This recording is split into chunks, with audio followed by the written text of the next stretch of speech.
Did you hear about this? A father's armed standoff actually saved his son from an execution in a hospital. That's right. A father took a gun into a hospital to stop doctors from taking his son off life support. And during the 3-hour standoff, the young man squeezed his father's hand. That was a sign that he wasn't brain dead, and it meant that he was allowed to be kept alive. He's now recovering and doing well. Now, his father, 59-year-old George Pickering II, was charged with 2 accounts of aggravated assault with a deadly weapon after marching into the Tomball Regional Medical Center in Texas with a gun. His 27-year-old son, George III, had been declared brain dead after suffering a massive stroke in January.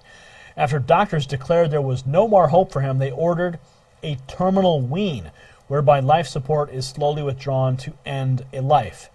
Pickering's ex-wife and other son had agreed to the move, and the young man had already been placed on an organ donor register. But Pickering Sr. told KPRC, quote, "They were moving too fast. The hospital, the nurses, the doctors, I knew it. I had 3 or 4 hours that night that I knew that I would know whether George was brain dead." And during the 3-hour standoff, Pickering threatened hospital staff. His other son was eventually able to get the gun from him. Now, he admitted to being drunk and aggressive, but said it was only because he knew his son wasn't ready to die. During the standoff, Pickering's faith that his son had been misdiagnosed never wavered, and he finally got the response he wanted from his boy. He surrendered peacefully to authorities.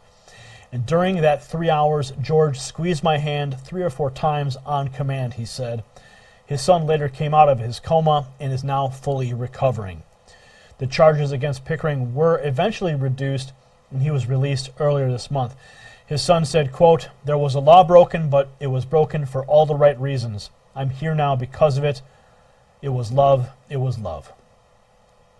Wow. Wow. That is such an amazing story. This father fought for his son. He would be dead. He would be dead. His ex-wife and his other son basically signed the death warrant. But the father would not give up hope and was literally willing to die by taking a gun in that hospital to save his son's life. Amazing story. I'm glad to hear that the charges were reduced and that this kid made it out alive. So anyway, what are your thoughts on that? Leave your comments below and become a subscriber to the channel. That's how we grow. For the Next News Network, I'm Gary Franchi. Badass shirt now available. Link in the description.